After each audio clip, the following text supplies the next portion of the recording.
Hi everyone, welcome to Miami Like a Local. My name's Nick, a junior here at UM majoring in legal studies and finance, and today I'm joined by... Hi, my name is Isa. I'm from Miami, Florida, and I'm majoring in psychology on the pre-PT track. And in this series, I, a non-local, get to explore Miami with the help of my Miami local friends. Our stop today is Little Havana.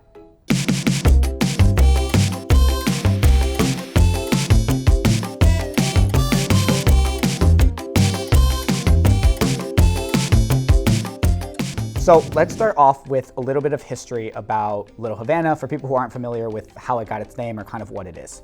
Okay, so Little Havana is pretty much the entire 8th Street, hence the name Calle Ocho, but pretty much there was, around the 1960s, there was an influx of Cuban immigrants from Cuba to Miami, and they basically took over. Now we have a bunch of Cuban restaurants, shops, just a lot of cultural influence from Cuba. Awesome. Okay, so when I'm exploring a new location, the first thing I always think about is where am I gonna eat? So what is a must-try location when I'm in Little Havana? Okay, so usually people will recommend Versailles, but I'm going to recommend something different for you. There's this place called El Rey de las Fritas, and it's pretty much like Cuban fritas. I don't know if you've heard of that before. I haven't. But it's like a kind of Cuban sandwich. There's like fritas in the sandwich. Good, no, I'm a big fan. Yeah, no. But it's like, it's really good. But Okay. besides that, I'd also recommend Casa Juancho. It's like a restaurant with Spanish food. Okay. We got a lot of cultural Cuban and Spanish mixed up in Little Havana, so Awesome. yeah. Okay, definitely have to try, will not try to pronounce though. That's what I've learned so far. Okay, if you could have one dish from Little Havana for the rest of your life, what would it be? I mean, I don't want to repeat saying fritas, but like, I still don't know what a frita is, so.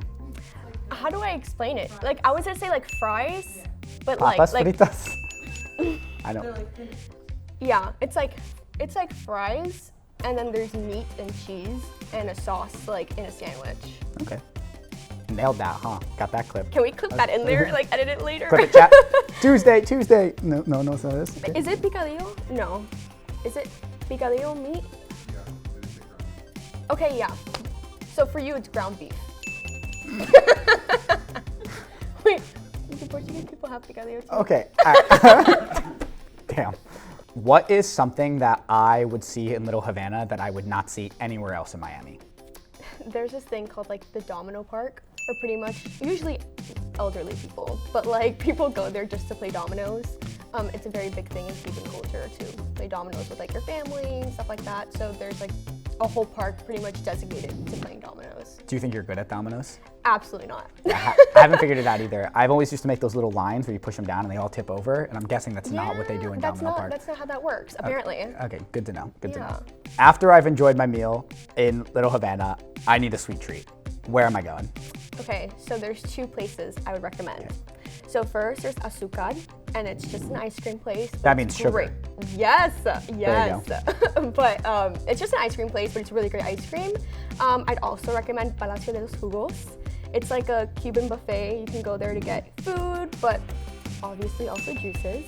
So if you want a little sweet drink after, I'd recommend that. Great. I love ice cream. What is your favorite flavor to get at Azúcar? I'm an Oreo person, so cookies and cream.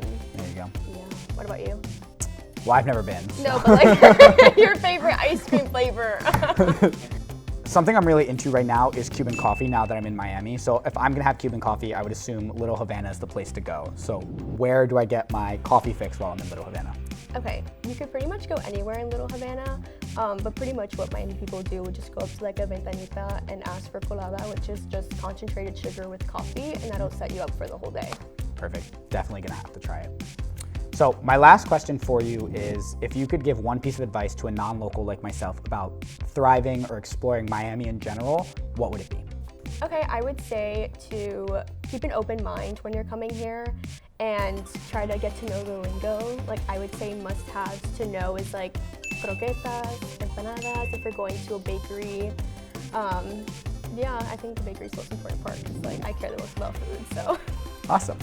Well, thank you so much for taking us around Little Havana, and thank you guys so much for joining us again on another stop here for Miami Like a Local. I cannot wait to see where we get to explore next, and I'll see you guys in the next video.